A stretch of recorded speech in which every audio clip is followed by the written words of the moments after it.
Dzina la Atate ndi la Mwana ndi la Mzimu Woyera. Amen. Ndikulandireni abale ndi alongo okondeka leronso tsiku lina limene Ambuye Yesu Khristu watipatsa.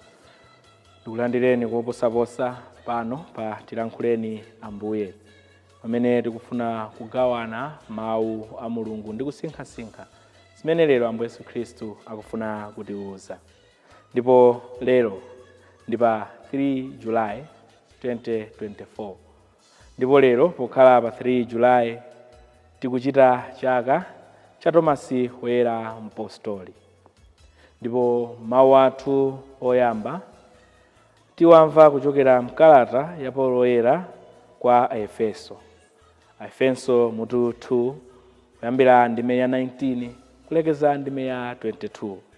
Amene akutiwerengera mawu oyamba ndi akatekist Petro Kachiko kuchokera ku St. John Paul II Chitedze Parish mu Archdiocese ya Lilongwe.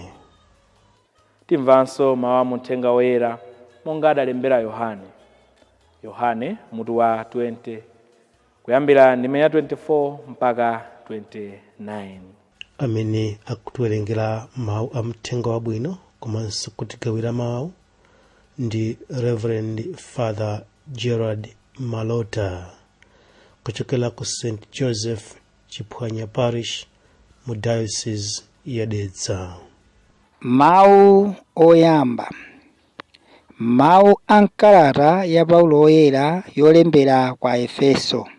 N'chifukwa chake tsono inu amene simuli Ayuda, sindinunso alendo kapena akudza ayi, koma ndinu nzika pamodzi ndi anthu ake a Mulungu, ndiponso ndinu a banja lake la Mulungu. Ndinu omangidwa pamodzi nyumba yomangidwa pa maziko amene ndi atumwi ndi aneneri, ndipo Khristu Yesu mwini ndiye mwala wapangodya. Mwa Iyeyu nyumba yonse ikumangidwa molimba, ndipo ikukula kuti ikhale nyumba yopatulika ya Ambuye. Mwa Iyeyo inunso mukumangidwa pamodzi ndi ena onse kuti mukhale nyumba yokhalamo Mulungu mwa Mzimu Woyera. Mawu a Ambuye. Tithokoze Mulungu. Ambuye akhale nanu, akhalenso ndi mzimu wanu. Mawu a Uthenga Woyera monga adalembera Yohane. Ulemu kwa inu Ambuye. Pa nthawi yomweyo mmodzi mwa ophunzira aja 12, Tomasi wotchedwa Didimo, sanali pamodzi ndi anzake pamene Yesu adabwera. Tsono ophunzira anzake aja adamuwuza kuti, ife tawaonatu Ambuye. Koma Tomasi adati, ndikapanda kuona mabala a misomali m'manja mwawo ndi kupisa chala changa m'mabala a misomaliwo, ndipo ndikapanda kupisa dzanja langa m'nthiti mwawo, sindingakhulupirira konse. Patapita masiku 8, ophunzira aja analinso m'nyumbamo, ndipo Tomasi anali nawo. Zitseko zinali chikhomere, koma Yesu adadza nayimirira pakati pawo nati, mtendere ukhale nanu. Atatero adawuza Tomasi kuti, ika chala chako apa, ona manja anga. Tambalitsa dzanja lako ulipise m'nthiti mwangamo. Leka kukayika, uyambepo kukhulupirira. Tomasi adati, Ambuye anga, Mulungu wanga. Yesu adati, kodi wakhulupirira chifukwa wandiona? Ngodala amene amakhulupirira ngakhale sadaone. Uthenga wa Ambuye. Ulemu kwa inu Ambuye Yesu Khristu. Abale anga okondeka, lero chaka chimenechi cha Tomasi ndi chaka chimene chimatiphunzitsa zinthu zambiri, chaka chimene tingasinkhesinkhe nkulingalira zinthu zambiri. Koma lero ndikufuna mwapadera tisinkhesinkhe, tilingalire phunziro lalikulu kwambiri limene lero Tomasi akutipasa kuti tipewe kumangotsatira chigulu.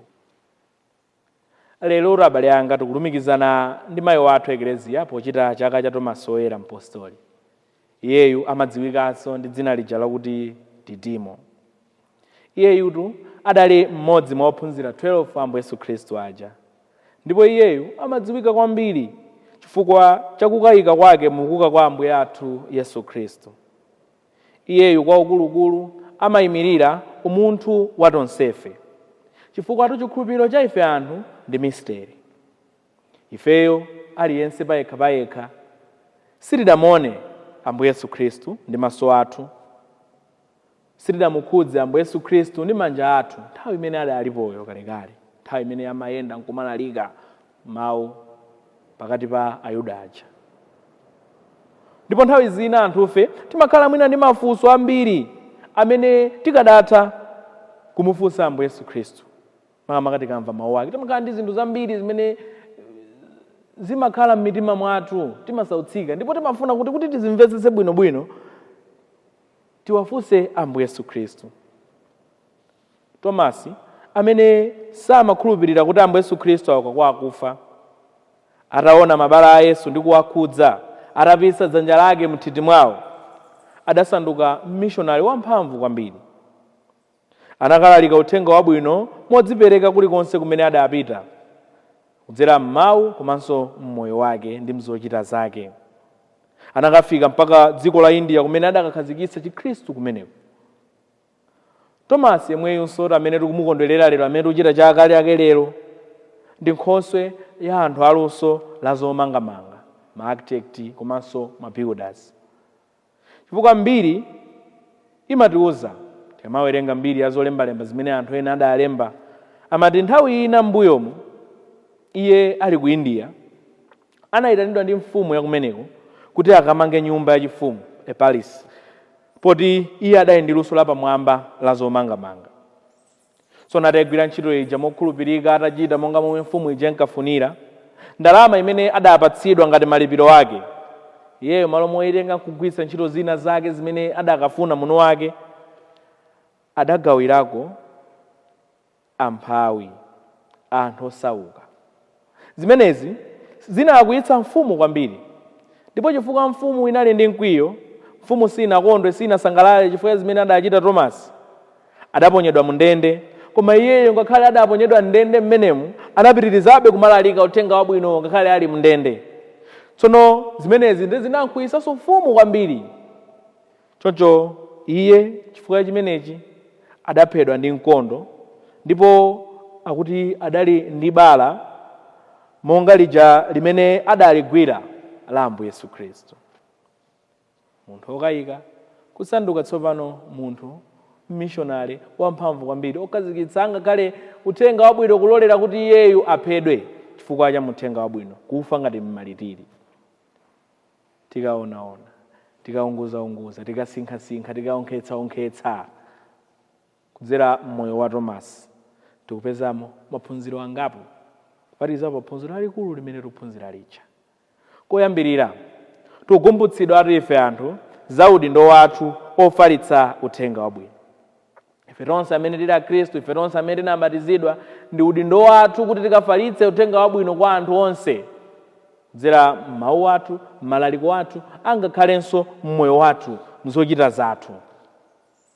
Fo ambiri timaona ngati ntchito imeneyi yolalika uthenga wabwino basi ndi ansembe poti anapitira ku sukulu adzipanga zimenezi, anadzozedwera kuti azilalika. Ntchito imeneyi timangoona ngati iyayi ndi azigulupa, ndi amakatikisiti, ndi azibusa.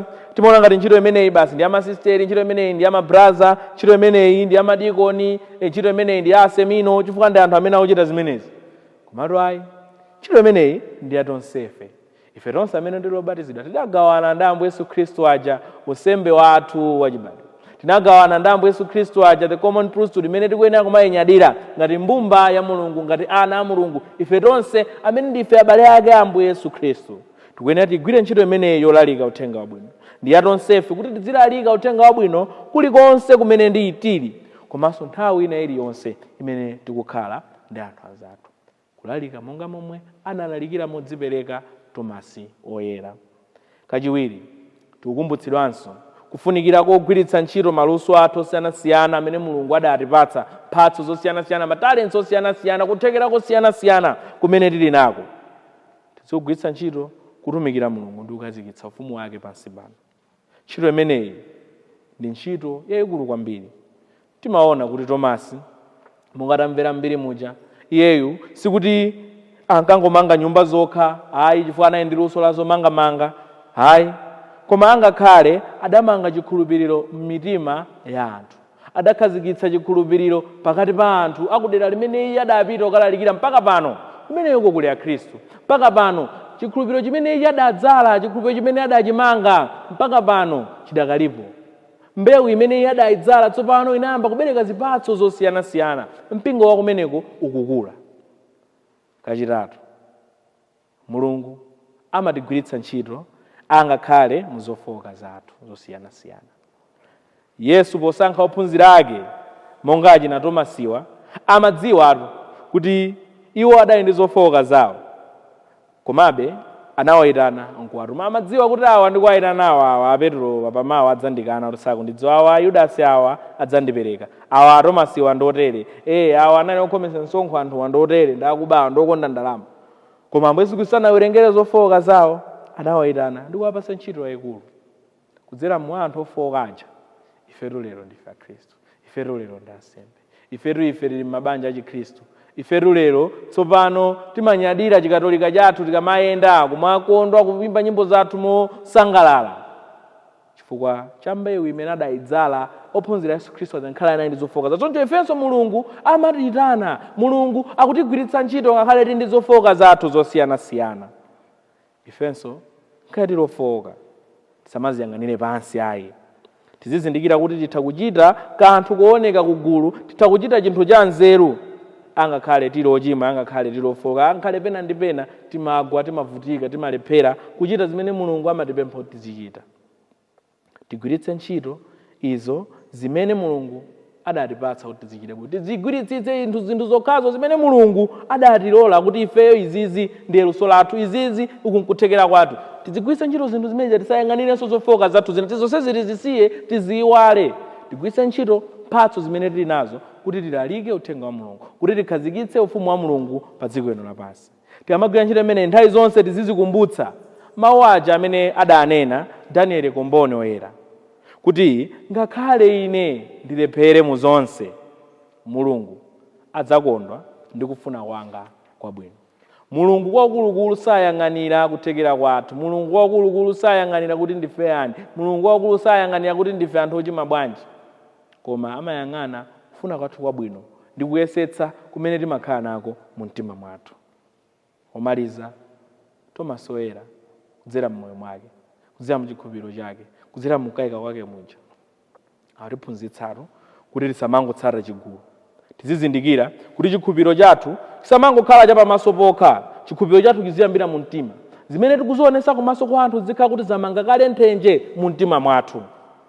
Nkophweka kumweruza Tomasi kuti uyu anakayikira Ambuye Yesu Khristu atauka kwa akufa, samafuna kumvetsera nkhani Ambuye Yesu Khristu adatiuza kuti ngodala amene akhulupirira sadaone.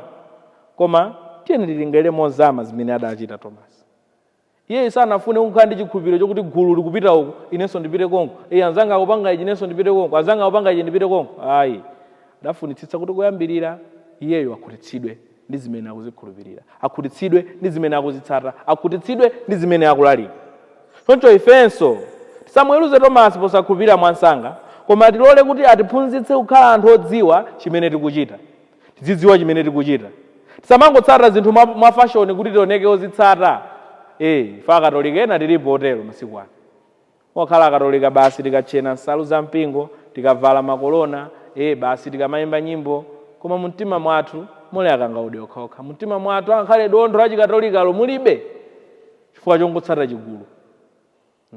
Kutsata kuti zinthu zimene zikutrenda ndizi, kutsata fashion kuti tioneke kuti ife timazitsata. Zioneka kuti tikhale mgulu la akatolika amene timati igulu limeneli likukula kwambiri, ndi mpingo wapamalo ponse, mpingo okhazikika, mpingo umene uli ndi ma structures ake enieni. Ife ngokufuna kukhala kuti tingoulendewera mpingo kuti inenso basi ndingotchedwa mkatolika.